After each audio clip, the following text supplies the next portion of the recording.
Labas vakaras visiems, labai malonu matyti tokią gražią dieną. Na, suprantu, prieš 15 minučių dar galėjo būti negraži diena, nes kol aš atvažiavau, tai 5 kartus oras pasikeitė. Tai toks įdomus pavasaris. Esu Andrius Statinas, laidų vedėjas, žurnalistas, rašytojas ir šaulys, dar tą galiu turbūt prisistatyti. Ir taip pat, kaip ką tik prieš porą dienų esu tapęs Respublikos prezidentės Dalios Grybauskaitės ambasadorių tokioje gražioje programoje Už saugią Lietuvą. Apie ją mes galėsim pakalbėti šiek tiek plačiau, kai mes kalbėsime apie bendruomenės. Iškart atsiprašau už savo balsą, nes dėja teks, aš planavau jūsų prieš tai lankytis 4 dienas, čia mano antroji diena, bet panašu, kad man jau šitas susitikimas bus paskutinis, nes jau yra nebelikę jau jo, per šią dieną dar užteks. Kai aš susitinku, aš čia esu užsibrėžęs tokį tikslą, ką gerbiamas Seniūnas, dabar manęs klausia, koks yra mano tikslas. Toks tikslas, kaip ir įsipareigojimas, galbūt apvažiuoti 100 mokyklų, 100 bendruomenių šiemet, pasikalbėti, pabendrauti. Mokyklose labai lengva kalbėtis. Mes kalbam apie ateitį su moksleiviais, mes kalbam apie tai, ką jie gali padaryti, ką jie gali pasiimti, kaip jie gali išnaudoti naujasias technologijas, kad jie gyventų geriau, kad jų ateitis būtų geresnė šiek tiek, kad jie pamatytų šitą valstybę daugiau galimybių. Kai aš atvažiuoju, sakykime, į tokius susitikimus su bendruomenėm, kur susirenka labai skirtingi žmonės, aš visuomet galvoju, na, apie ką mes gali būti įdomu pasikalbėti. Galbūt vieniems gali būti įdomu pasikalbėti apie televiziją, apie Auksinį protą, pavyzdžiui, mūsų mėgstama labai mano laida, be abejo. Galbūt šiek tiek apie technologijas, galbūt apie politiką, nes kartais visą laiką, toks ne visai skambintis dalykas, bet sakykime, tai dažniausiai. Dažniausiai iš pradžių mes, kai susitinkam, koks tada būtų Lietuvos miestelis, visada į mane šiek tiek žiūri tariai. Ar tik čia nebus dabar koks nors kandidatas atvažiavęs? Ir ar čia tik nebus dabar kokia nors agitacija? Tai iš karto galiu pasakyti, ne, aš niekur absoliučiai nekandidatuoju ir neturiu preferencijų jokiai partijai, bet mes tikrai galėsim kalbėti apie politiką, nes aš manau, kad jau turbūt pas jūs yra atvažiavę, o jeigu neatvažiavo, tai tikrai dar bus. Neabejotinai atvažiuos ir kandidatų ir aš galiu iš karto pasakyti jums, ką jie pasakys, kiek jie pakels visko, jau mes šiandien žinom, kiekviena partija pažadėjo, kiek jūs uždirbsit vidutiniškai ir taip toliau. Bet galbūt gali būti įdomu ir jums tai, ką aš matau, sakykime, dirbdamas kaip politikos apžvalgininkas, kiekvieną dieną matydamas, susidurdamas su partijų vadovais, valstybės vadovais ir galbūt mums gali būti įdomu kažką sužinoti. Bet kad būtų įdomiau ir kad nebūtų vien tik tai tokio mano tuščio šnekėjimo ir aš pabandysiu visą tą savo pasakojimą, o po to jau be abejo, jeigu jums kas bus įdomu, mes ir pasikalbėsim išklausysiu jūsų klausimų. Pabandysiu įpinti tokią paskaitą, kurią aš turiu paruošęs įvairiems ir studentams, ir verslininkams, tokia kaip ir apžvalga situacijos, kurioje mes esame. Ir aš tikiuosi, kad tai gali būti įdomu absoliučiai, turbūt nesvarbu, koks yra amžiaus kategorija, nes tai yra kalba apie situaciją, kurioje mes dabar gyvename. Kaip aš jau sakau, naujosios technologijos yra bent neišvengiama. Dėl ko aš apie tai kalbu? Dėl to, kad aš manau, kad mes dabar išgyvename vieną didžiausių revoliucijų apskritai žmonijos istorijoje. Mes turėjom dainuojančią revoliuciją prieš 26 metus, kai tapome laisvi, bet tai buvo tokalinė revoliucija, arba galbūt, sakykime, taip, Europos ir Rytų Europos revoliucija. Revoliucija, kurią mes dabar išgyvename, yra globalinė revoliucija, skaitmeninė revoliucija. Ir permainos yra nežmoniškai greitos. Ir bet aš tokį kaip pavyzdį leidžiu paimti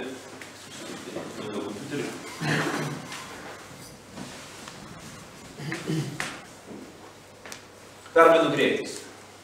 Štai čia yra 2 paveikslai. Tai tas žiūri 17 amžiaus, tai yra 18 amžiaus. Tarp jų yra 100 metų skirtumas.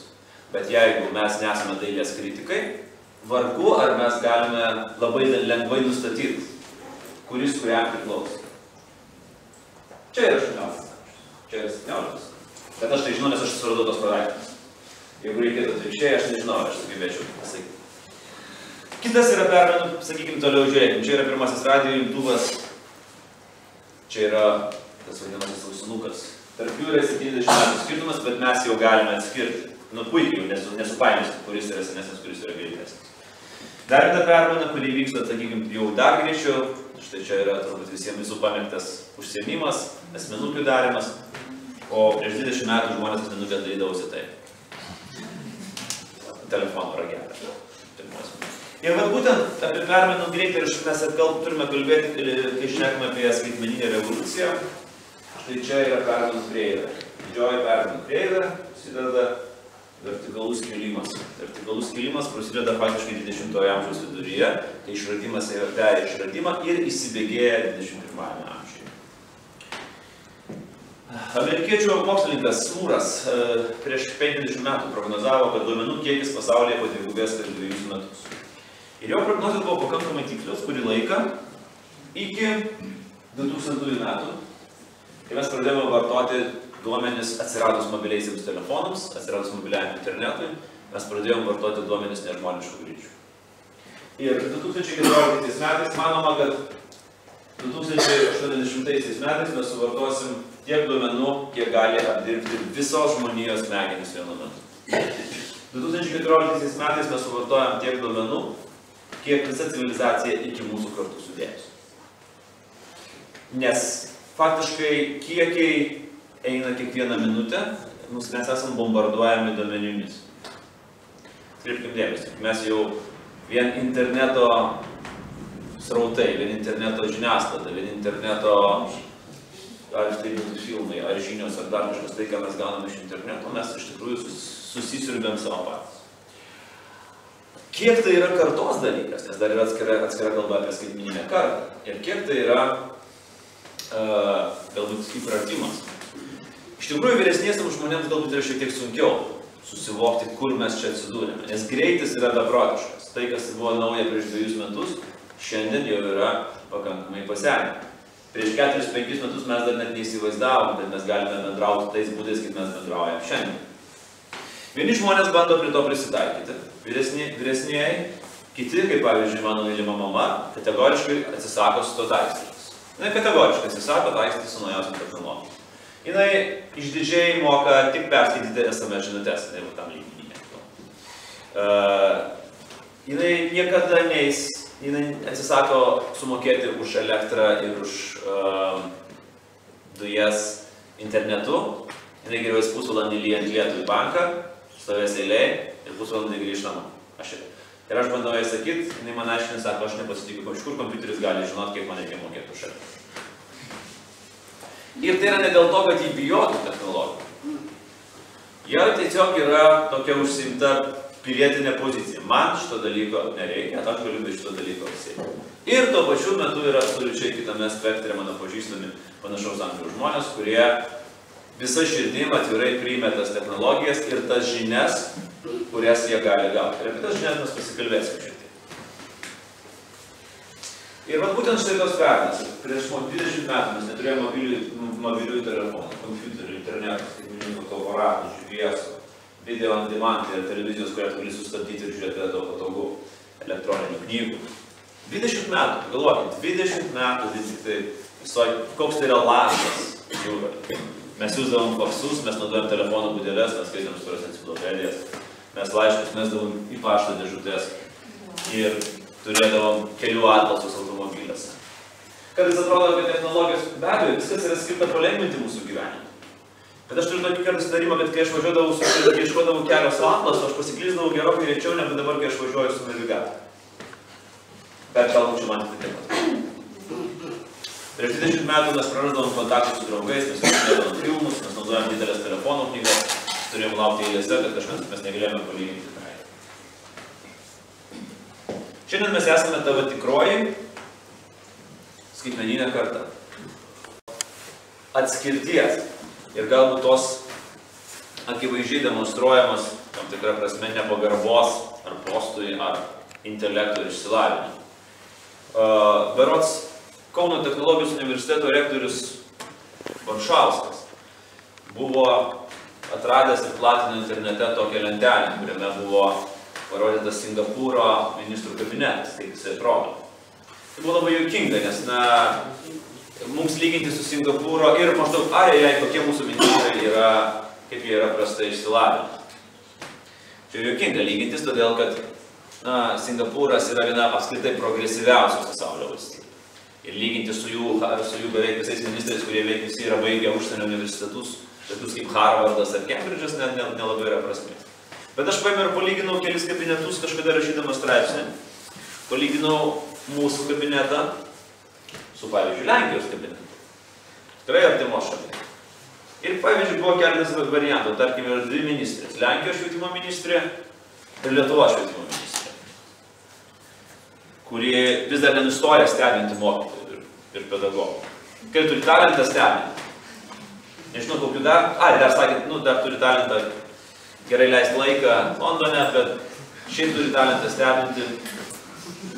Ir yra baigus Klaipėdos universitetą. Ir 3 mėnesius yra turėjęs kažkokius tai kursus tobulinimas Lietuvoje. Dabar jos kolegė Lenkijoje yra baigus Oksfordą. Turi PhD, tai yra mokslų daktarą Oksfordo, ne bakalaurą, ne magistrą, PhD. Yra Prancūzijos mokslo akademijos narė korespondentė ir yra dirbusi rašusi straipsnius viename įtakingiausių Prancūzijos tų vadinamųjų think tankų, tai yra idėjų kalių apie švietimą. Mūsų ministrė Petrėnienė yra rašus straipsnius irgi į Skuodo ekonomiką. Ir va čia mes matome skirtumus, labai ryškiai. Tai man iš tiesų buvo labai, pavyzdžiui, pavydu, netgi lyginant su, net ne su Lenkija, lyginant su Estija. Su valstybė, su kuria mes startavom visiškai lygiose pozicijose. Ir kas nutiko, kad Estai beveik visur yra prieki. Ir turbūt yra kelios priežastys. Pirmas dalykas, mes diskutavom šitą labai intensyviai su keliais politologais, su Rimvydu Valatka, su dar keliais. Nes buvo tos klausimas užduotas. Vienas iš keletas priežasčių, kurios ir Rimvydas vardijo, ir manau, kad jis yra visiškai teisus. Pirmas dalykas, kad Estai sugebėjo priėmė sprendimą negrąžinti rublinių indėlių, o jos investuoti į šalies ekonomiką. Antras sprendimas, kad Estai sugebėjo sunaikinti komunistų partiją, kuri neprisikėlė, kaip, kas ten pas mus prisikėlė iš siaubo filmas, nežinau, Frankensteinai, ar kažkas. Ir kuri nepersidažė ir netapo kažkokios kitos spalvos partija. Ir trečias dalykas, ką Estai visada aišku turėjo, ir mes to galim tik turbūt geografiškai pavydėti, jie visada turėjo Suomiją. Jie turėjo Suomijos pinigus, jie turėjo Suomijos investicijas, jie turėjo Suomijos kultūrą, jie turėjo Suomijos švietimo sistemą, kuri buvo geriausia pasaulyje švietimo sistema, kuri buvo įdiegta Suomijoje. Ir man iš tikrųjų liūdna, kai aš, pavyzdžiui, žiūriu, kaip Estijos premjeras Tarvo Raimas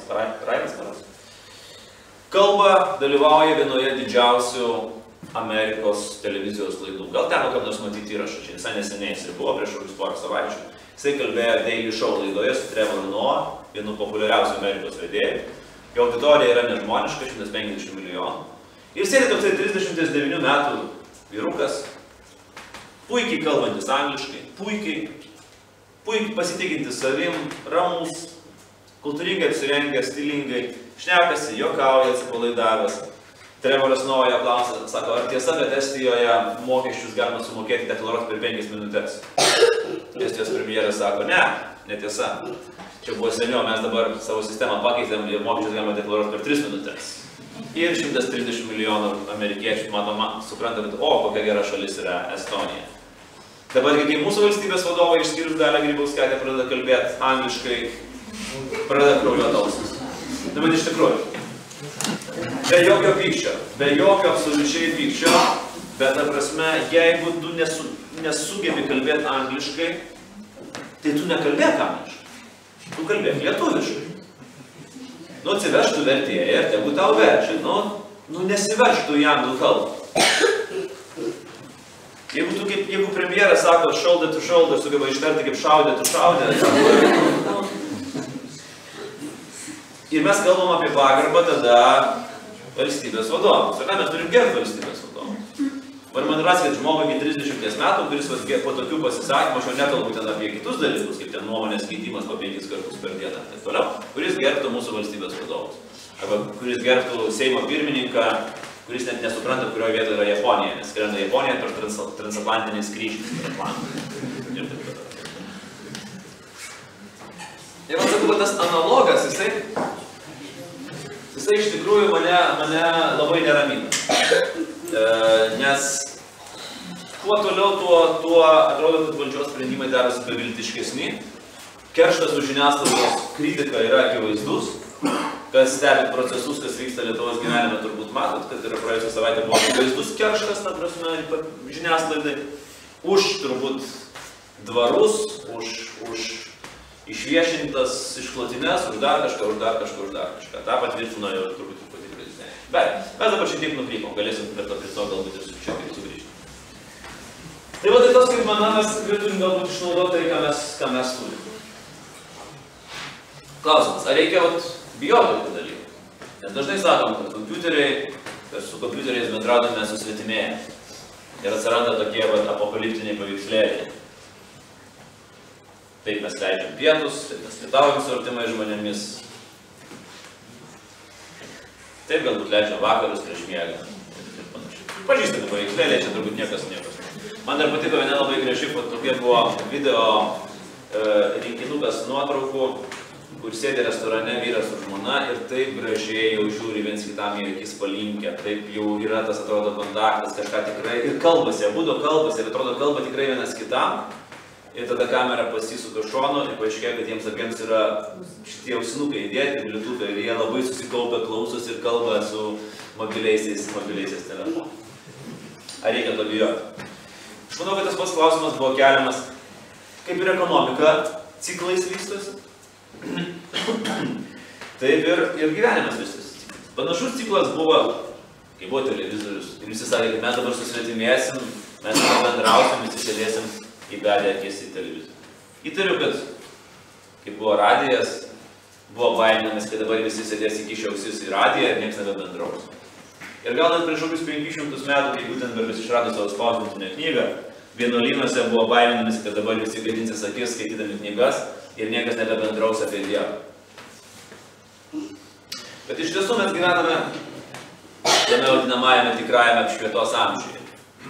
Age of Enlightenment. Tai yra 18 amžius, Paryžius, mes matom klasikinis paveikslas, Madame Joffrin diskusijų ir pokalbių salonas, tas buvo labai madingas salone, kur žmonės susirinkdavo ir visi galėdavo išsakyti savo nuomonės, pritarti. Mes matom socialinio tinklo, Facebooko tokį postą čia mes kažkaip. Ir netgi tas pats Paryžius buvo vadinamas Ville de Lumière, šviesos miestų, ne dėl to, kad jis buvo jame buvo labai daug šviesų, o būtent dėl to, kad šviesa kaip švietimo šviesa keliavo iš jo po visą Europą. Kitas dalykas, kurį mes netrukus pamatysime, tai yra internetas, daiktų internetas, Internet of Things, kai faktiškai visi mūsų daiktai, kuriuos mes naudojame, bus prijungti prie tinklo. Tai jau vyksta pakankamai sparčiai Jungtinėse valstijose. Aš manau, kad pagal permainų technologijų vystymosi greitį mes tai pamatysime Lietuvoje po pakankamai greitai, po kelių metų. Galbūt palaipsniui, bet atsiras tokie dalykai kaip štai iš eilės. Smart šaldytuvai, tai yra šaldytuvas, kuris yra prijungtas prie tinklo ir tau, pavyzdžiui, gali atsiųsti į tavo telefoną žinutę, kad pieno galiojimas pasibaigė ir tau reikia nusipirkti naują. Tu nusiunti šaldytuvui žinutę su receptu, ką tu nori gaminti vakarieniai, šaldytuvas tau atsiunčia žinutę, ko tau trūksta. Smart vaistai, kurie tau atsiunčia žinutę, kad metas gerti piliulės, nepamiršk. Senjorų priežiūra.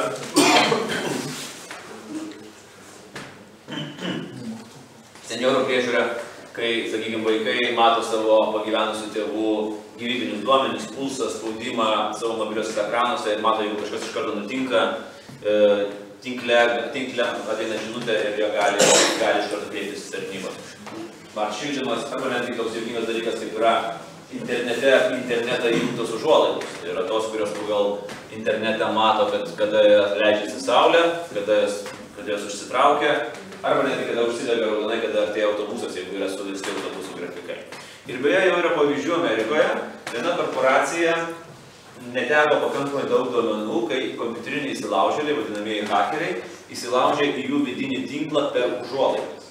Tad būtent užuolaidas buvo jungtas per tinklą ir per užuolaidas jie sugebėjo įsilaužti. Jie žino viską. Absoliučiai viską. Jie žino, kur dingo pinigai, jie žino, kur neringa yra, jie žino, kas padavė Molotkovo automatą, jie viską žino. Jis tikrai pradėks su juo kalbėtis ir tu išgirsi visas įmanomas sąmokslo teorijas. Jie žino, kodėl visi išvažiavo iš Lietuvos ir tuo pačiu metu jie žino, kodėl yra tiek daug klientų, kad jie net nespėja aptarnauti. Man truputėlį visą laiką man toks oksimoronas, kad kažkaip jeigu visi išvažiavo, tai neturėtų turėti tiek daug klientų. Yra vienas iš geriausių dalykų, tokių pramogų, bet tokia labai rizikinga pramoga, jeigu ar Vilniuje, ar Klaipėdoje važiuosi. Aš manau, kad Klaipėdoje taksistas yra lygiai toks pat, turėtų būti. Yra vienas dalykas, kai tu į kurį tu pamini ir tada jų galvo tai faktiškai vos nesprogsta iš karto. Ir tik reikia tą labai atsargiai daryti. Geriausiai tai daryti kelionės pabaigoje ir jau išlipus iš taksi. Gal žinot apie ką aš? Taip. Paminėk Uberį, tai yra programėlė, kuri leidžia bet kuriam būti taksistu ir pamatys, kad bus taksistu. Čia yra visiškai neįkainojamas patirtis. Čia tiesiog yra, žinot, kaip yra tas angliškai sako, toks yra bucket list. Tai yra tai, ką reikia padaryti prieš numirštant, visas sąrašas. Tai va, vienas iš tokių punktų gali pasakyti taksistui apie Uberį. Pamatys neįtikėtinų reakcijų. Vienas iššokęs iš mašinos vyjosi mane ir rėkė, ta prasme, ne tam, kad ten mane, tiesiog, kad dar pasakyti, paaiškintų man, kad rėkė, kaip blogai yra Uberis ir kaip yra viskas neteisinga, kaip jie turbūt bankrutuos, jeigu ne šiandien vakarė, tai rytoj. Bet jeigu kalbėti rimtai, investicijos į ekspertiškumą, ar tai jūsų pačių investicijos, ar tai jūsų darbdavių galbūt, visuomet yra labai didelės. Ir štai yra vienas pavyzdys.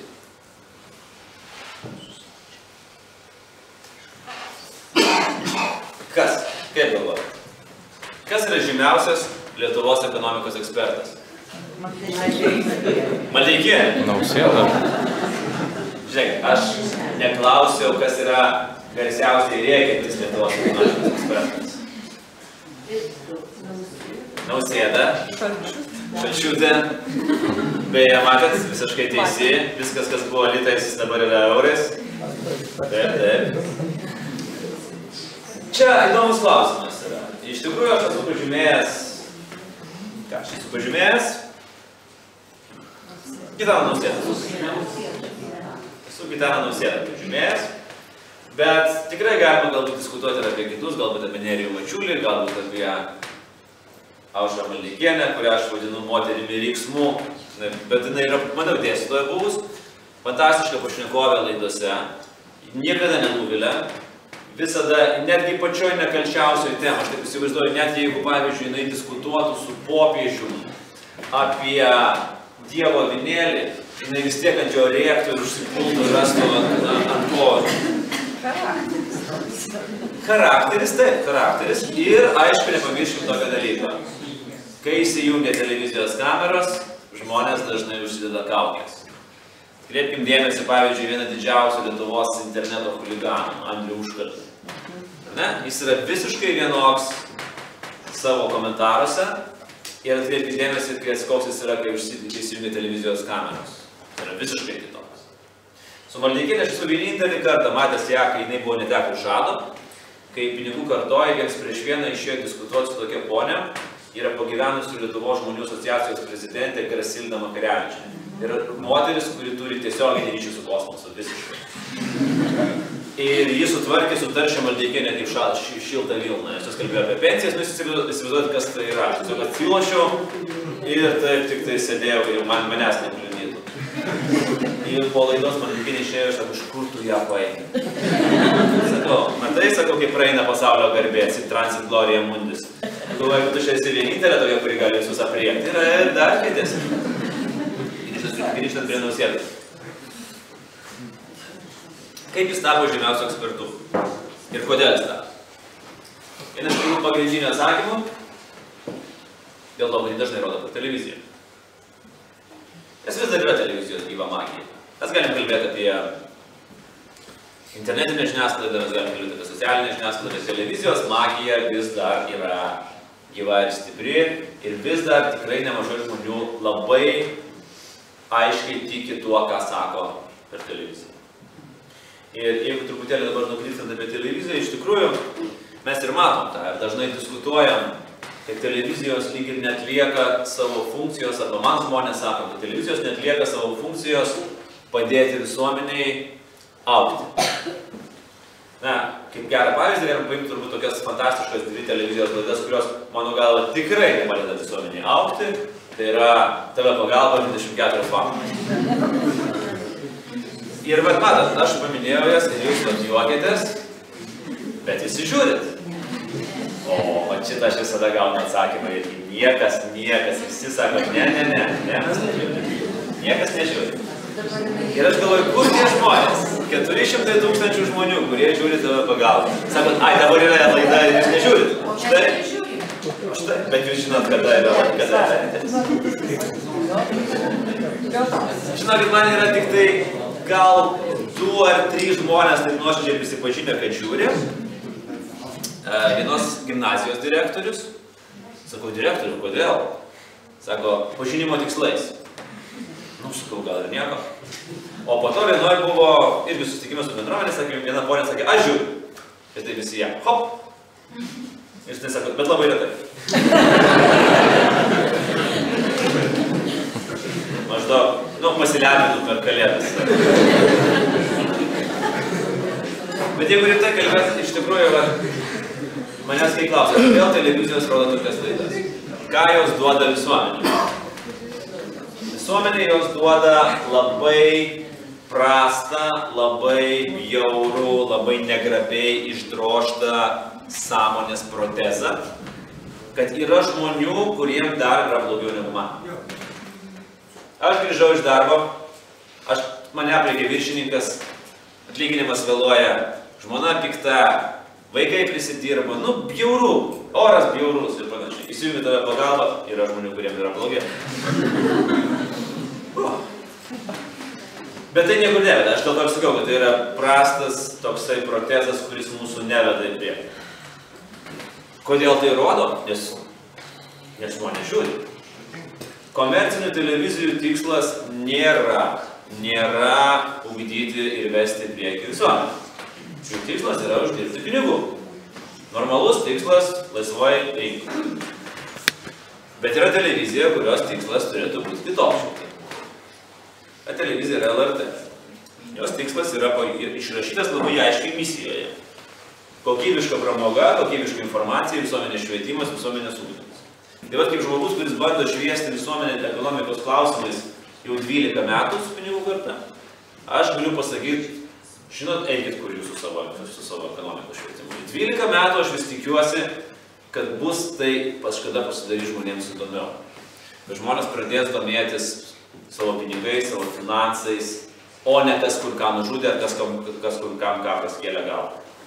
Kalbu net ir politika, ta prasme, kiek jinai dar, kiek yra svarbu mums žinoti kažkokius makropolitinius dalykus ir kiek yra mums svarbu suvokti, kaip mes turėtume valdyti savo pinigus, savo asmeninius pinigus, kaip juos taupyti, kaip juos investuoti, kaip juos netiduoti sukčiams, kaip padarė Marija Aušrinė Pavilionienė, Seimo narė, profesorė. 2 kartus? Nu va, tai pirmą kartą galvoju, gal čia iš televizijos paskambino. Ir iškai įmanoma padaryti. Ir tą formatą, kurį mes darėme, bet aš bus įdomu, aš trumpai papasakosiu. Aš labai seniai norėjau vesti intelektinį žaidimą. Aš esu vedęs beveik visas įmanomas televizijos laidas.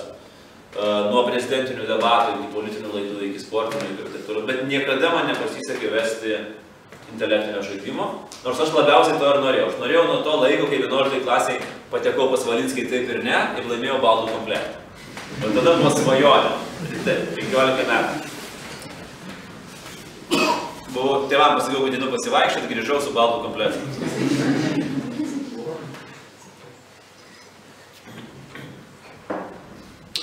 Ir kažkaip po kokių gal 7 ir dažnai televizija sakydavo, ai, nebus tie internetiniai žaidimai labai populiarūs. Neverta. Ir iš tiesų, nei kas nori būti milijonierium, pamenat, kuriam žinatis ir Kernagis vedė, ir Henrikas Vaitiekūnas vedė, nebuvo populiarus. Kas kur kada buvo, nebuvo populiarus. Ir taip toliau, ir taip toliau. Ir vieną dieną mes susitikom su Arūnu, pasikalbėjom ir nusprendėm padaryti eksperimentą, kai 2 vedėjai eina į trasą vienoje laidoje. Ir formatą mes sudėliojom tokį. Mes tikėjomės, kad jisai gali būti žiūrimas, jeigu bus formatas priimtinas žiūrovui, tai yra, kai žiūrovas patogiai sėdintis savo sofutėje, su arbatos puodeliu, atsakinėja ir dažnai atsakinėja netgi sėkmingiau tuos žaidėjų studijai. Ir dažniausias klausimas, kurį mes gaunam, sako, iš kur ištraukė tos dundukus televizijos studija. Sako, aš atsakiau, mano vaikas atsakė, mano močiutė atsakė, kurie 80 metų yra. Tai, o jie neatsakė. Ir čia yra toks niuansas. Taip, aš visiems sakau, žiūrėkit, atvažiuokit pas mus į televizijos studiją. Didžiausia studija Baltijos šalyse. Gausit šviesos akis, gausit nervų, gausit stresą, gausit, kas žiūrit laidą, žinot, kad pirmame etape tu esi atsakingas ne tik už save, bet dar už du kitus. Jeigu tu jas pavedi, jie šnypščia. Tai gali būti tokia situacija, kad tu gausi klausimą, koks tavo vardas, 3 variantus ir tu suklysi. Nes yra dar 2 vedėjai, kurie apsimeta, kad yra tavo labai geri draugai, bet jūs turbūt matėt, kai mes išmušinėjom ir trukdom mąstyti. Man iš viso kartais yra smagu netgi, bet jau yra retkarčiais, atkalbėti nuo teisingo atsakymą. Aš pasirinkau B. Ar tikrai B? Bet aš pagalvoju, ar tikrai B? Gal C vis dėlto? Man C atrodo visai irgi neblogas variantas. Ir tada žaidėjas galvoja, toks inteligentiškas jaunuolis, gražiai, negi neapgaudinės, gal ir C, bet gal ir B. Tai koks jūsų variantas, savo karas A? Aš pagalvoju, kad jeigu mane kažkada nors išmes iš televizijos, tai aš galėsiu uždarbiauti kaip telefoninis sukčius, nes jeigu tu gali inteligentiškus žmonės atkalbėti nuo jų pasirinkto varianto, tai ten iš babyčių ištraukti po 1000 kitą eurų, tai tikrai nėra sudėtinga. Ir taip yra būna, iš tikrųjų, man, pavyzdžiui, labiausiai patinka, kai atvažiuoja žaisti mokytojai. Nes manoma, kad mokytojai turi žinot viską. Ir, pavyzdžiui, atsistoja istorijos mokytojas ir tu sakai, istorijos mokytojas dabar žaidžia. Ir kaip tik klausimas iš istorijos. Pasižiūrėkime, 300 000 žmonių dabar stebi, ar istorijos mokytojas atsakys. Ir mokytojo kojas, va taip. Nes kas yra baisiausia? Yra buvo tokių neteisingai atsakiusių mokytojų, kurie po to po laidos filmavimo prieina prie manęs ir sako, tai ką man dabar reikės daryti? Tai buvo mokytoja Žinemakščių berods. Iš Raseinių rajono, iš kurio miestelio. O ką man miestelėje, kaip man pasirodė, nes jinai nesakė klausimą elementarų apie geografiją. Ten, kurį teka Žymena berods ar kažkas to. Ką man direktorius pasakys mokyklų? Baisiausia, ką man moksleiviai pasakys. Ta mokytoja, ar jau žinot, kur Žymena įteka, ar dar ne? Verta į pamokėti pas jūs, ar neverta? Tai va, bet iš tikrųjų, aišku, labai susirenka daug šviesių žmonių, labai susirenka smagaus jaunimo, netikėtai, kaip 11-okai, 12-okai, kaip lygus kaunasi. Susirenka įspūdingai tikrai atrodančių profesorių, 65-70 metų, kurie ten stulbina savo žiniom ir taip toliau, ir taip toliau. Kaip mes kiekvienas galime tapti ekspertu? Ką aš noriu labai akcentuoti, man tas yra labai svarbu, mokymasis visą gyvenimą. Yra keli variantai. Žinoma, yra formalioji. Tu gali studijuoti, dabar tu gali studijuoti internetu beveik faktiškai bet ką. Aš šiuo metu irgi studijuoju Berlyne, politiką ir tuo pat, būdamas Lietuvoje, puikiai tą galiu daryti.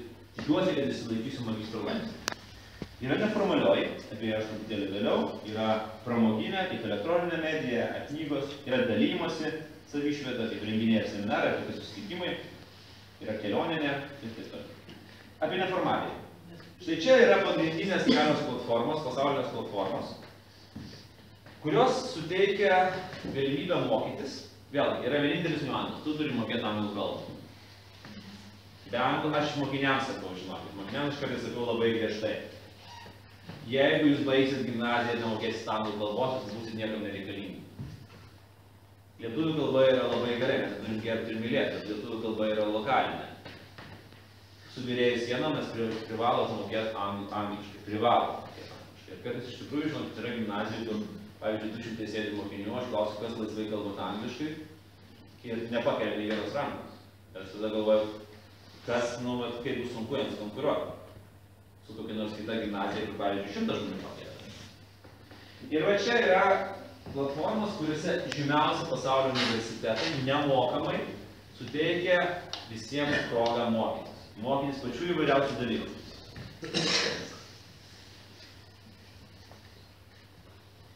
Čia paimsiu keletą pavyzdžių. Kinų kalbos pagrindai, kūrybiškumo žadinimas, programavimo pagrindai, kompiuterinė grafika, anglų kalbos gramatika ir esė rašymas. Vėlgi netgi anglų kalbos galima mokytis per tas pačias platformas.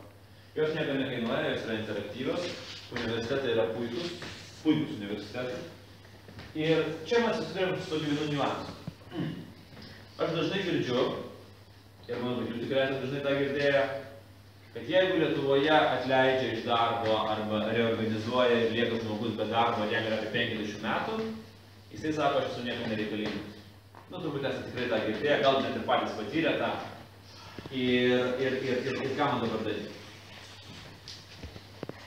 Ir aš dabar truputėlį apverščiau šitą klausimą aukštyn kojom. Žmogui yra 45 metai, 50 metų ir visi nusprendžia truputėlį painvestuoti į save. Tiesiog paskirti valandą laiko per dieną investicijoms į save mylimai. Tai aš jau nekalbu apie jaunesnius, kuriems tai yra, mano galva, yra privaloma. Bet šiuo atveju sakykime štai šitas variantas. Ir jisai per metus, per 2 pasidaro kinų kalbos pradmenis ir pasidaro programavimo pradmenis. Ir jo įmonė reorganizuoja ir jisai lieka ant ledo.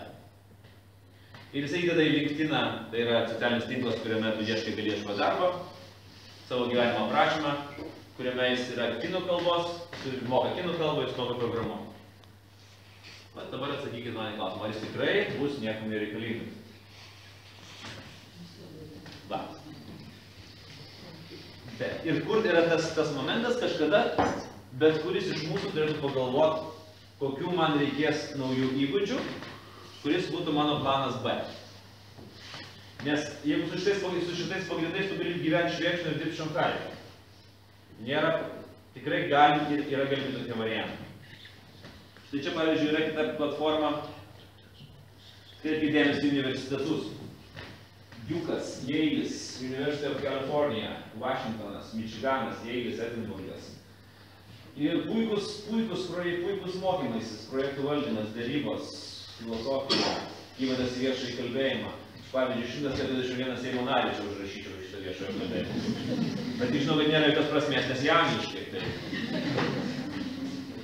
didžiai gali, jeigu būtų paruskiai, tai būtų paprasčiau.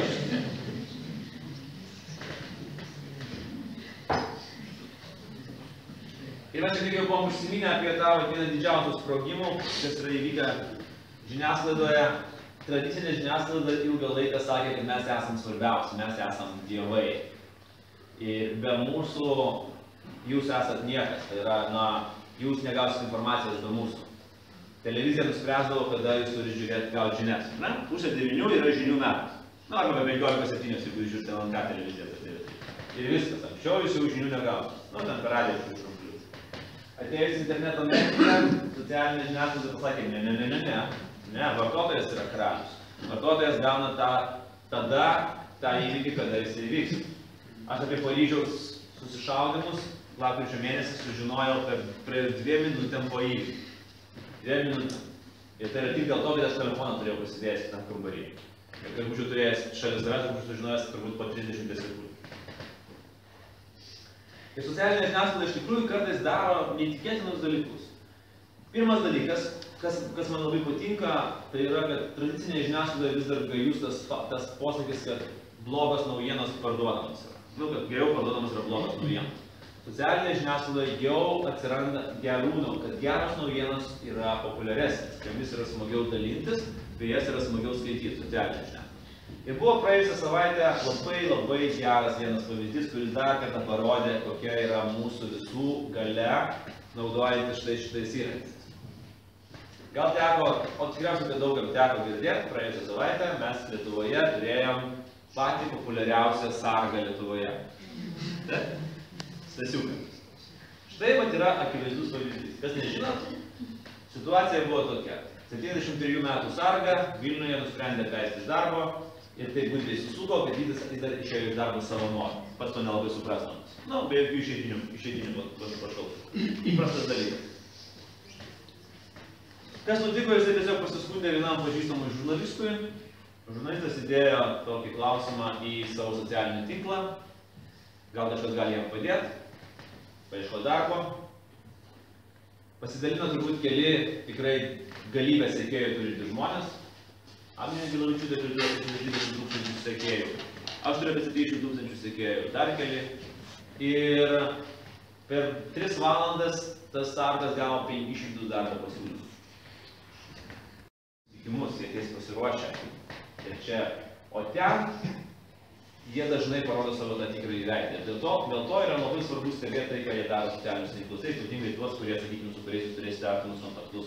Arba jūs turėsite apsispręsti, už ką balsuoti. Prašau, tai čia kelias, sakykime, įdomiausius dalykus. Komunikacijos klaidos Lietuvoje, čia mano yra turbūt arkliukas, mėgstamiausias mano dalis. Nes iš tiesų politikų mes turim labai gerai komunikuojančių ir turim absoliučiai tragiškai komunikuojančių. Iš turbūt geriausiai komunikuojančių politikų ir apskritai savo mėgstamiausių politikų aš galėčiau įvardinti drąsiai ir nebijodamas, kad čia bus kažkokia tai politinė reklama, bet man tikrai labai patinka Valentinas Mazuronis. Tai absoliučiai nerealus politikas. Tu gali jam, suprantate, tu gali jam tiesiai šviesiai, ar į akis rėžti visą teisybę apie jo partiją. Tu gali išdėstyti, kad tavo partija yra korumpuota, kad tavo partija supainios interesus, kad tavo partija yra turi krūvą bylų. Tu gali didžiausią, žiauriausią kritiką jam rėžti. Jisai pasidalins tavo įrašais, jisai pakomentuos, jisai atsakys labai ačiū už nuomonės. Nesu visko sutinku, bet ačiū. Gyvenimas parodys, neskubėkime keisti, nestatykime arklio prieš vežimą.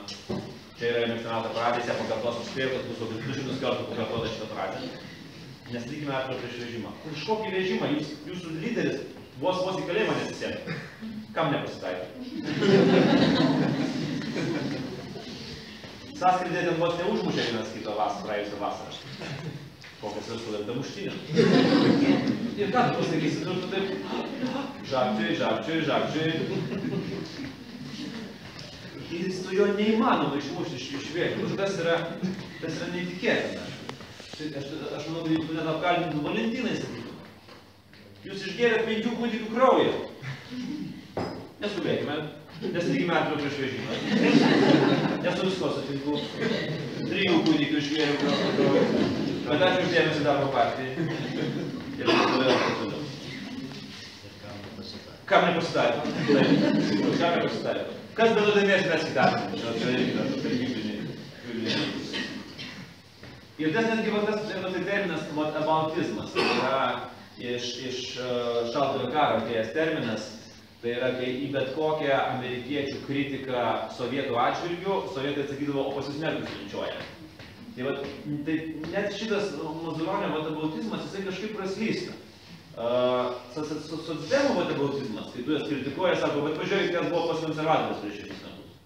Aš net neatsimenu, kas buvo prieš 6 metus, nes ne apie tai yra kalba. Mes kalbam dabar, tada mes kritikavom konservatorius, dabar mes kalbam apie tai, kas vyksta pas jų. Bet jie to daro kažkaip grubesniuoju metu. Iš tikrųjų, jeigu būtų reikėję pasakyti, aš esu dabar stebiu tą procesą, kai pradeda eižėti ir jų reitingai, ir pradeda kantrybę trūkti daugeliu įtakingų socdemų, ir jie pradeda iš tikrųjų labai keistai reaguoti į bet kokią kritiką, labai skausmingai reaguoti į kritiką. Kai aš parašiau porą tokių kritinių straipsnių, tai vos ne ten pusės skyriaus atsakinėjo asmeniškai arba per straipsnius ir jie puolė. Ir tai yra vienas iš tokių labai neperspektyvių dalykų. Ta prasme, į kritiką atsakyti kritikuojančiam žurnalistui asmeniškai. Tai yra į jo asmenį taikyti. Tai yra labai juokinga ir labai keista. Bet turbūt didžiausia socialinės komunikacijos klaida Lietuvoje aš laikyčiau tokį įvykį, kuris nevyko per Vilniaus mero rinkimus, kai Šimašius kovojo su Zuoku. Ir vieną vakarą aš stebėjau iš Zuoko profilį, ten vyksta Facebook'e kažkokios diskusijos ir staiga aš matau įrašą. Agnė Zuokienė parašo, kad mūsų vaikai tai labai geri yra, o va Šimašiaus vaikai tai nelabai geri, jie maišyti, nes iš skirtingų šeimų yra. Nu, bet daug dievai, kad jiems pasisektų. Aš žinau, taip ir sustingausiu po dėlių atpastų. Nes, tai nėra eilinė moteris. Tai net nėra, sakykime, politiko žmona, jinai pati yra politikė įtakinga, buvusi Seimo narė ir taip toliau. Ką tu darai, kai tu pamanai tokį įrašą, pirmas jau yra refleksas. Pirmas refleksas, print screen. Pirmas, iškart, viskas. Nes po 2 minučių galbūt jau ir nebus. Po mano praėjusios savaitės straipsnio aš Delfyje vėlgi labai sukritikavau premjero veiksmus. Tai mano mylima Seimo narė, Birutė Vėsaitė, nuėjo interneto komentarus ir mane faktiškai tiesiogiai pasiuntė į Pragą. Will be heaven or hell, but you will get maždaug to hell. Parlamento narė, interneto komentaras, tada pasiunčia į Pragą. Čia yra kažkoks visiškas. Ir aš paspėjau užsisėvinti, aš matyti ten spėjo prišokti prie kompiuterio, ją nustumė turbūt ir ištrynė tą komentarą. Bet jau buvo per vėlų. Ir vas su tą pačią reiškia žmonėm. Ir aš tik tai pasidalinau to komentaru, aš net nebeturėjau ką pasakyti, tai klaustukų pridėjau ir aš žiūriu, tai dalyjasi, kyla banga. Po 4 minučių jau šita istorija yra pirmam puslapyje Lietuvos ryte ir Delfyje. 4 minutės nuo klaidos iki tragedijos. Ir labai geras dalykas, kad tai galėjo kainuoti nemažą dalį balsų, nes yra tokia nerašyta taisyklė, kad ir kokia būtų aiški politinė kova, tu nelendi prie oponento vaikų. Nu ne, tiesiog ne. Nes tavo paties sekėjai, tavo paties rinkėjai tavęs gali nusisukti, jeigu tu taip darysi. Tai aš taip įsivaizduoju, kadangi Artūras Zuokas yra tikrai puikiai komunikuojantis žmogus, aš taip įsivaizduoju tokią situaciją, kai jie turbūt sėdėjo, vakarieniavo su Agne ir Artūras sako, eisiu dabar trumpam į 2 aukštą, kompiuterį palieku, tai nieko nedaryk. Tai grįžta jau mero rinkimus prabūdėjo. Ir čia dar vienas pavyzdys. Kai Rašta Juknevičienė kyla įvairių minčių, kai tai pamatė besimeldžiantį musulmoną ir suvedė jau tiek kilo minčių, kad visi musulmonai yra teroristai. Tokio kalibro politikų taip kalbėti iš tikrųjų yra labai negerai. Ir kitas momentas yra, pavyzdžiui, kas yra su mūsų politikais. Mūsų politikai turi tokią tendenciją, jie niekada neklysta ir jie niekada nesiprašinėja. Kada jūs matėte atsiprašęs politiką? Jūs netaip suprato. Visą laiką mes juos netaip suprantam. Ir Rasa Juknevičienė 2 dienas aiškino, kaip ją netaip suprato. Viena žymiausių turbūt šių metų istorijų buvo, kai Irena Degutienė paskelbė, kad nepatriotai tie, kurie važiuoja į Lenkiją atsipirkinėti. Ir kai kilo nežmoniškas triukšmas, galėjo parašyti, atsiprašau, ne taip parašiau, ten dar kažką. Ne, jūs mane netaip supratot, žiniasklaida iškraipė mano žodžius, žiniasklaida priešai ir taip toliau. Vėl, jau kaip mes supratom, taip mes ir supratom, mes esame rinkėjai. Jau tai jūs darykite taip, kad mes suprastume teisingai. Čia yra ne mūsų problema, o jūsų problema, kad mes taip suprantam. Na, čia, aišku, yra. Čia yra kažkas tokio. Čia yra tikrai nacionalinė vertybė Lietuvoje, nes jokioj, aš nežinau, ar dar šalių, kad mes galim turėti tokią politiką. Dar nuo to laikų, kai jinai buvo ūkio ministrė trumpam ir paėmė ministerijas pas mane laidoje. Ir žinok, jinai yra šventai įsitikinusi, kad viską jinai daro teisingai. Ir šita kritika yra apmokėta konservatorių ir liberalų ir tai yra tik tai noras iš jos atimti kažką. Nežinau ką, kažką. Bet jinai niekuomet, man dėl ko jinai patinka, Birutė Vėsaitė, aš prisipažinsiu nuoširdžiai, man jinai patinka dėl to, kad jinai niekada nesitrauks ir niekada nesiprašys. Jinai ne tai, kad nesitrauks, jinai eis dar labiau į priekį. Jinai gali, pavyzdžiui, parašė neseniai tokį įrašą, kad džiaugiasi, kad Kaune atpigo šildymas 5 kartus. Pamiršusi faktą, kad mes perėm į eurą ir 3,5 kartų šeimis. Ir kai visi tą jau jai pabaksnojo, tai ką tu darai? Sakai, atsiprašau, kažką, sugalvok pasiteisinti. Ką jinai parašė? Sakė, aš čia tikrinu jūsų budrumą. Aš specialiai padėsiu rinkėjai, skaičiuotojai balsų, partija, kad ją per mažai palaikė. Žodžiu, visi buvo kalti. Aš netgi mačiau, kad atėjo Kubilius ir Razma ir ją man neraminti. Ramino, nenuraminti. Jūs galite įsivaizduoti, kad ten susirinko visi tie patyčių meistrai ir taip toliau. Tai šitas trumpas pavyzdėlis, kaip kartais verslas sureaguoja į savo klaidas. Klientas parašė neskanūs kebabai, per mažai mėsos, tai kebabinė atrašė, mažiau valgy kebabą, nes jau žodai nedaug.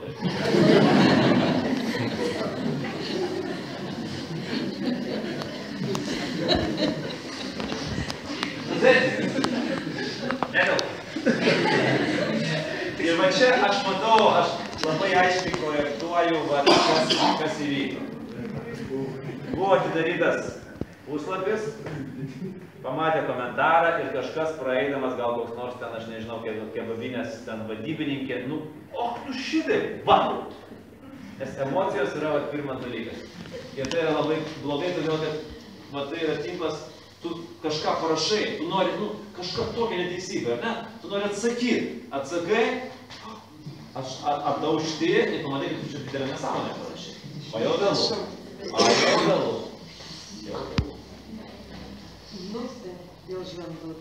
Mano mėgstamiausia ministrė. Aš nežinau, ar Pitrėnienė su jos santykiais, ar Pavedinskinė su jos šiaip veikla. Negaliu, aš taip pat tiesiog labai blaškaus visą laiką, negaliu spręsti. Jeigu aš turiu mėgstamiausią ministrą vyrą, tai be klausimo, tai yra mano ūkio ministras Evaldas Gustas, kuris, žinokit, tikrai daugelis žmonių mano, kuris yra neegzistuojantis personažas, tiesiog niekas nėra matęs. Nes aš esu jį matęs vieną kartą gyvai. Jis yra vieną kartą. Nors daug kas mano, kad tai yra personažas. Bet dabar pasižiūrėkime šitą ponę. Čia yra viena aukščiausių Lietuvos Respublikos pareigūnų. Taip? Ministrė. Visas jo socialinis profilis buvo tik iš to sudarytas. Jinai pasveikina ir pasidalyja kokią nors dainą. Kažkodėl tai iš rusijos šalių, bet čia nesvarbu, gal lengviau. Aš suprantu, kad lengviau. Ten anglų kalba prirašyta, aš nesąmonė, bet neįmanoma suprasti. Ir jinai visą laiką duoda palinkėjimą. Palinkėjimą aš suskaičiavau, jinai naudoja 4 žodžius. Jaukiam vakarui, saugiam vakarui, mielam vakarui ir šiltam vakarui. Ir pusę metų jinai tos žodžius rotuoja, kai vėl iškašiukina iš 12 skaičių. Ir visada palaikina savo paustą. Ministrė. Čia yra. Ir nebūtų nieko čia tokio labai blogo, bet jos puslapis yra tik iš to sudėta, ten nieko daugiau nėra. Tai kai mes sudėliojame, aš parašiau tokį irgi apie tai straipsnį, mes sudėliojame, suskaičiavom, kiek ten tų įrašų yra, tai matyt po to komunikacijos skyrius jai apskritai uždraudė artintis prie Facebooko ir jai leidžia tai kelis kartus per metus pasveikinti žmonės su valstybinėm šventėm. Nueikit jos puslapį, pasižiūrėkit. Paskutinis įrašas, man atrodo, kovo 11. Ir tai va čia, bet vėlgi, tas pavyzdžiui buvo atvejai sausio 3 dieną, kai tas tėvas įmetė tos vaikiukus į šulinį, ar ne, tada įsitragėdė. Mano pirma reakcija buvo, aš kartais nuėjau pasižiūrėjau, ką daro ministras. Ką daro ministras, kai valstybė ištinka va tokio lygio krizę. Ką jis daro? Ar jisai važiuoja į įvykio vietą, ar jisai mobilizuoja kažkokius tai, kažką turi daryti ministras.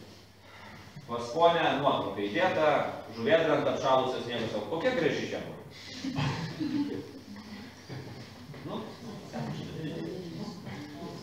Ir pabaigai turbūt labai trumpai, kad iš tikrųjų mes matysim nuo kitų metų, kai ateis tokia pirmoji skaitmeninė karta. Ta skaitmeninė karta, kuri naudosis visomis technologijomis, štai šitie zuikučiai, kurie jau prilipę prie tų kompiuterių. Tai yra ta vadinamoji Z karta. Kas tai yra? Jie jau gimė skaitmeniniam pasauliu. Visiškai, pilnai, 100% skaitmenoj. Jie multitaskina. Ne visai lietuviškas žodis, bet tiesiog kiekvienu metu gali daryti 4 ar 5 darbus. Mums jau yra labai sudėtinga. Aš, pavyzdžiui, pasižiūriu savo vaikus, tai jie vienu metu daro pamokas, žiūri televizorių, čatina su draugais ir dar atsakinėja mano klausimus, kaip sekėsi mokyklą. Puikiai sekėsi. Aišku, matot, atsakinėti klausimus, kaip sekėsi mokykloje yra labai lengva, nes yra stereotipiniai atsakymai. Kaip sekėsi mokykloje? Gerai. Kas gero? Nieko. Arba viskas gerai, arba nieko. Nu, čia mokykloje dažniausiai nieko.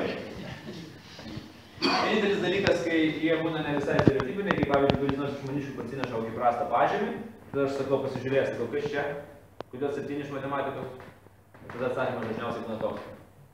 Nu, bet įsigirdai 6 gavo. Prašau? Politikai taip sako. Taip, kitur gyvena blogai. Taip, iš kur maždaug tas maždaug jo. Aš net laukiu, kada pasakys, kodėl gavai 7. Nu, nesutikime arklio prieš vežimą.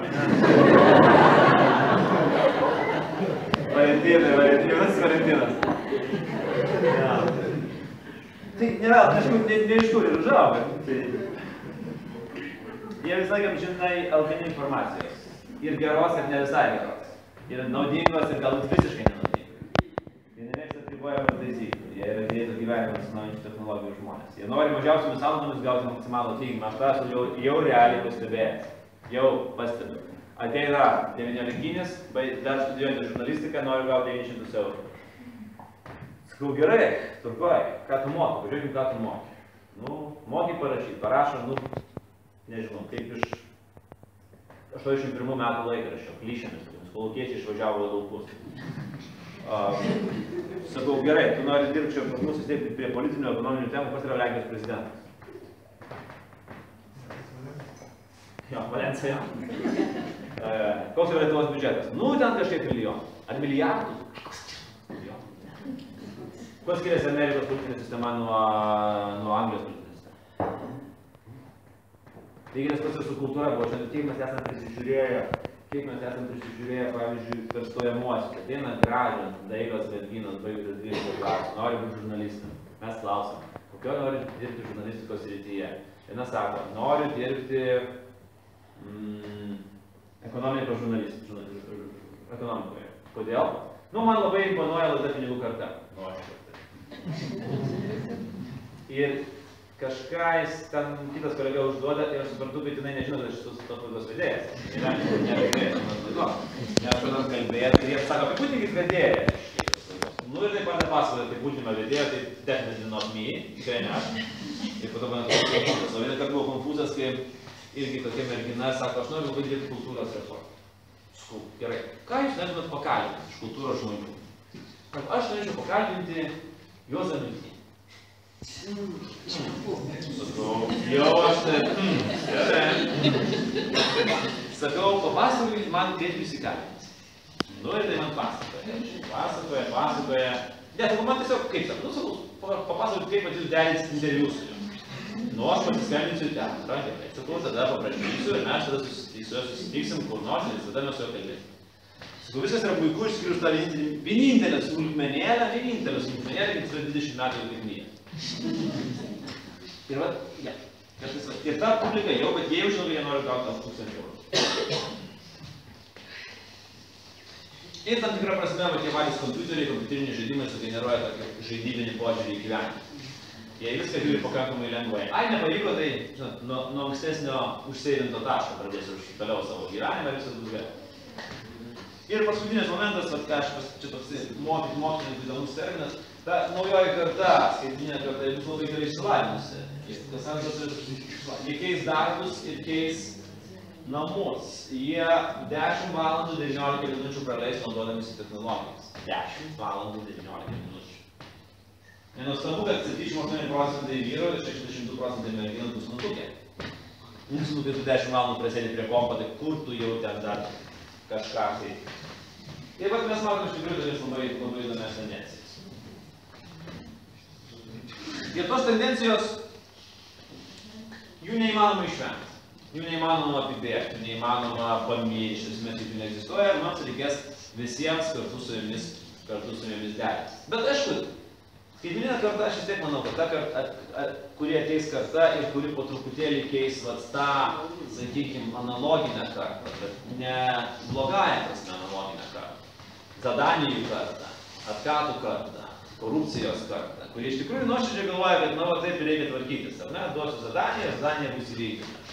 Tai kažkada vis tiek tas turės keistis. Nežinau kada tas keisis, čia yra ilgas turbūt ir sunkus procesas. Vienoms valstybėms pavyko tai padaryti greičiau, mums dėja galbūt šiek tiek dar stinga. Ir aš dažnai sakau, kad reziumuodamas, kad vis dėlto nepaisant to, kad mes turėjom 2 kartas, kuris iš mūsų atėmė sovietmetis. Realiai iš mūsų sovietmetis atėmė 2 kartas. Aš pagalvoju, tarkim, net ir savo paties giminės atžvilgiu.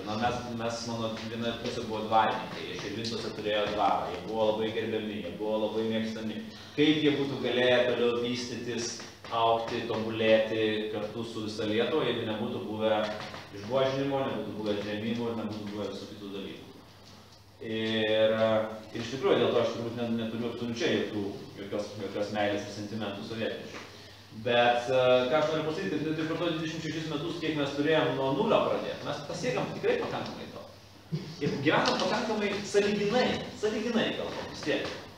Žinoma, turime kalbėti apie emigraciją, apie alkoholį, apie švietimo problemas, apie visus. Sąlyginai, kai manęs, pavyzdžiui, klausia, kaip tu gyveni, aš viską aš gyvenu labai gerai. Nes aš neturiu ten ar turto, ar dar kažko, Panama popierių neturiu, jokių offshore, niekada neturėjau. Bet aš gyvenu galbūt dėl to, kad aš iš tikrųjų jaučiu, kad aš šitoje valstybėje galiu kalbėti absoliučiai ką noriu, kaip noriu ir daryti tai, kas man patinka. Ir čia yra turbūt privilegija, kurią, na, aišku, reikėjo užsimdėti. Ir jaunimui tai irgi yra ta privilegija, kurie gali užsimdėti. Ir mes gyvenam pakankamai sąlyginai gerai, nepaisant to, ką daro mūsų valdžia. Žodis nepaisant yra vienas iš esminių. Jeigu mes turėtume valdžią pritemptų su mumis valyti į tą pačią pusę, būtų dar greičiau. O kada ateis žmonės, kurie sugebės strateguoti. Kaip matom, dabar nėra absoliučiai net užuominos strategija. Į valstybę, kas bus po... Pavyzdžiui, man viena bendruomenė sakė, nu bet pakėlė Gelgas poziciją. Nu, pakėlė. Pensijas padidino. Padidino. Nesiginčiu. Tai jums vartom, tai kas blogai? Sakau, žinot, tokį mes prieina faktą. Sakau, visą laiką pabandykim mąstyti, dabar sakau, draugė, pamėginkim pamąstyti, na, už tokių standartinių ribų. Šitos 4 metus Lietuva gyveno, turėjo tiek pinigų, kiek neturėjo daugiau niekada. Visa milžiniška ES parama, mes niekada daugiau neturėsim tokių pinigų. Niekada. Milijardų. Dalį mes tiesiog palikom gulėt, tiesiog nepaėmėm, nes nemokėjom. Kai kada realiai anglų kalbos žinių pritrūko užpildyti popierį. Dalį mes zadanijoms atidavėm. Dalį mes paėmėm investavom į keipus, į gražius skverus. Iš tikrai grožiuosi, atvažiuoju mažesnius miestelius ir grožiuosi, labai gražus skverai, labai gražus suoliukai, aikštės susarkytos, tie stovi plakatai, kūrėme Lietuvos ateitį už ES lėšas. Ir aš klausiu, kur žmonės? Kodėl nieks ant suoliuko nesėdi? Išvažiavo žmonės. Ir va čia yra vienas turbūt didžiausių problemų, mes negalim kalbėti, apie kažkokius pakėlimus ar algų ar pensijų, čia yra visiškas nonsensas. Ar tai konservatoriai, kurie dabar čia paskelbė kokią bus alga, juos reikia kryžiuoti ant kryžiaus kaip barabo už tokius dalykus, nes tai yra toks smegenų pudrinimas mums. Nes, kad blogesnio negu mes turim kalbėti apie tvarų ekonomikos vystymus. Ir mes turėjom kalbėti apie tai, kad 1 euras, kurį mes gavom iš ES, jeigu būtų protingai investuotas į žmogiškai kapitalą, jis mums būtų atnešęs 1,5 euro naudos. O dabar mes turim suoliuką, 1 eurą, ant kurio niekas nesėdi. Ir va čia yra klausimas, kada atsiras pirma, aš tikiuosi, kad greičiau negu vėliau. Manęs klausė Briuselyje, mes šnekėjome su Briuselio lietuviais, irgi su bendruomenė turėjome susitikimą, klausim, toks buvo pokalbis. Kas bus su Lietuva po 20 metų? Nu, toksai kaip prognozė. Kokiu mes keliu nueisim? Aš sakau, mes turim 2 kelius. Nu, tai prognozuoju, bet savo asmeninę nuomonę. Mes turim prieblandos kelią, mes turim šviesesnį kelią. Prieblandos kelias be abejo, aišku, kur mus nuves. Dar didesnė migracija, dar didesnis išvažiavimas, dar didesnė socialinė atskirtis. Augantis pensininkų, kurių nebegali išlaikyti dirbančių žmonių skaičius ir taip toliau, taip toliau. Ir yra šviesesnis kelias, kurį mes matom per tvarią ekonomiką, per intelektinius produkcijas, per naujas darbo vietas ir panašiai. Viskas susiveda į vieną mano galvo dalyką - į švietimą. Jeigu mes turėsim švietimo strategiją 10 metų, 15 metų į priekį, labai aiškia, paremta skaičiais, paremta gerosiom praktikom, tada gal kažkas ir išjudės. Kai mes suvoksim, kad mes dabar turim pradėti štai zuikiais, kur mes matėm 4 metų, mes turim pradėti iš principo pakeisti požiūrį į mokytoją, o mokytojas turi pakeisti požiūrį į šitą vaiką. Šitas Z kartos vaiką, kad jisai po 15 metų, kai jisai jam bus 19 metų, kai jisai ateis į darbo rinką, jisai jau mąstytų visai kitaip. Ir aš balsuočiau pirmų reikalų, aš balsuosiu už tą partiją, turiu pateikti tokią švietimo programą, kuri būtų realiai įgyvendinama, o ne ten visi bus 150 000 darbo vietų ir visi jau dirbsim po 1,5 tūkstančio eurų. Nu, kas per ko. Gerai, tai turbūt tiek tokio šokinėjimo nuo televizijos prie politikos, prie technologijų, prie panašiai. Aš tikiuosi, kad galbūt buvo įdomu, kažkas buvo naudinga, kažką galbūt galėsite panaudoti savo gyvenime. Prieš atsisveikinant, gal turite kokių nors klausimų, ar pastebėjimų, ar dar kažko, kas jums būtų įdomu sužinoti. Aš nesu pavadinti. Su švietimu. Prašau. Mane labai sudomino čia papilės mokytojo klausimas. Šeštokas, vietoj to, kad technologijų mokytojas, kad visi žinos. Aš žinau situaciją. Bet kiti nežino. Prašau. Tai mokinys šeštokas, vietoj to, kad nupieštų draugą, nupiešė lytinį organą. Ir pradėjo tyčiotis iš 30 metų mokytojo, 3 metus dirbančio mokykloje, nusipirkusio jau papilėjai už paskolą butą, dabar jam gresia atleidimas. Tai jis jį išsivedė į koridorių. Po to juodu vėl atėjo, prasidėjo dar baisesnis vaidinimas, bėgiojimas, neklausimas ir, aš nežinau, mokytojas vyras. Sakom, nėra mokytojų vyrų mokykloje. Tai jis trinktelėjo jam per veidą. Aš tik galvoju, o taip, mamytė padavė į teismą. Kaip jūs sakėt, reikia turėti tam. Juk jeigu tas vaikas būtų turėjęs revolverį, jis būtų tam pamokoj nušovė. Aš turbūt... Kaip jūs žiūrite? Negaliu labai sunku vertinti konkrečią situaciją. Tai vedė laidą, buvo darbas. Aš žinau, ta prasme, dabar bus daug laidų, čia žiniasklaida dabar šoks ant šitos temos ir panašiai. Na, čia yra labai sudėtinga tema, ta prasme, patyčios mokykloje yra vienas skausmingiausių temų. Mokinių teisės. Čia turbūt visų pirma yra, aš taip sakyčiau, aš suprantu, mokytis neturėjo teisės taip elgtis. Bet kuriuo atveju, ne. Kad ir kas bebūtų, yra vis tiek. Yra krūva priemonių ir tu negali naudoti smurto. Jeigu tu esi psichologiškai nepasiruošęs. Prašau? O mokinys galėjo. Ne, aš apie mokinį taip plak. Mokytojas yra 30 metų suaugęs žmogus, kuris turi pedagogo išsilavinimą. Mokinys yra akivaizdžiai išlepintas ir tėvų su nesuformuotom tėvų vertybėm ir šiuo atveju mes reikėtų kaltinti tėvą. Bet situacija yra tokia, kad vis tiek kaltas liks mokytojas. Ir tėvų santykiai su mokytojais, va čia yra dar viena problema, todėl kad nėra pagarbos mokytojo profesijai. Ir tėvai, pavyzdžiui, Vilniuje dažnai aš matau, kad tėvai įsivaizduoja, kad mokytojas yra jų tarnas. Jie nuveža vaiką, numeta išmokyti. Aš, pavyzdžiui, galiu pasakyti, vienas iš mano kriterijų, mes rinkomės labai didžiai mokyklas. Aš klausiu, ar tėvai nešokdina administraciją? Ar čia mano vaiką dabar neskriaučia? Taip, aš už irgi savo vaiką ginsiu. Bet aš visą laiką stengiuosi truputėlį ir vaikams sakau, pabandykim pasižiūrėti kritiškai į šitą situaciją. Niekuomet nėra, ten man už nieką parašė mokytojas pastatą. Pasiaiškinkim iki galo, ar tikrai už nieką, ir pada paaiškėja, kad buvo tas. Lygiai taip ir su mokytojai. Bet tai, suprantat, nebeliko šito kultūringo dialogo. Mes nebesugebam šnekėti.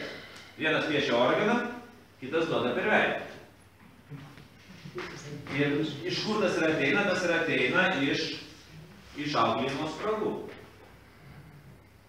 O jei klasėje, kaip auklėtoja pasakė, yra tokie 5. Žiūrėk, aš pavyzdžiui esu turėjęs labai rimtų atvejų, aš pedagogas.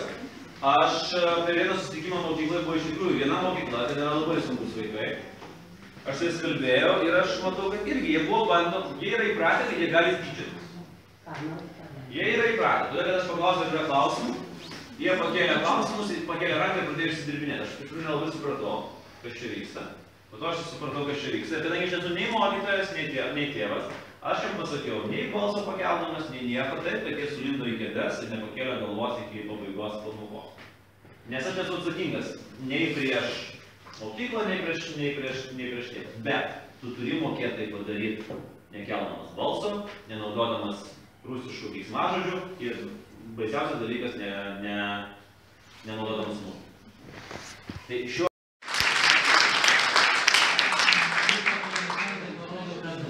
Verta buvo ateiti, verta susitikti, tikrai gerai praėjo pavakarys. O simti teiti irgi pateikia informacijos apie švieksą, gal panaudosit Kodėl ne? žodį, Iš tikrųjų. gal sudalyvaus šveikšniškiai ir tęsia poros kelionės atgal ir tikimės, kad dar man pasimatys. Dėkuoju.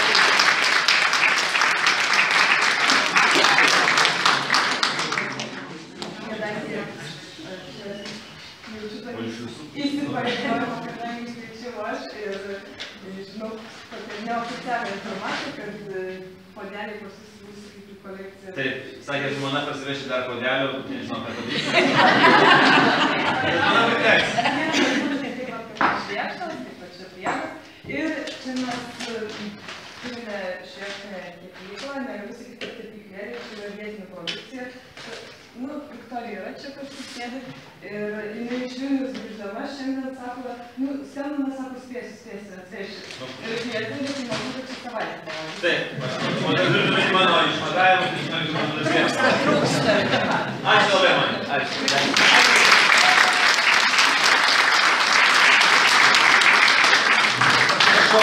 Dar klausimas kaip auksinio proto vedėjai. Prašau. Kokiu rekordu garsėja švėkšna? Kad sužinokite tą sąlygą. Kad sužinokite tą sąlygą.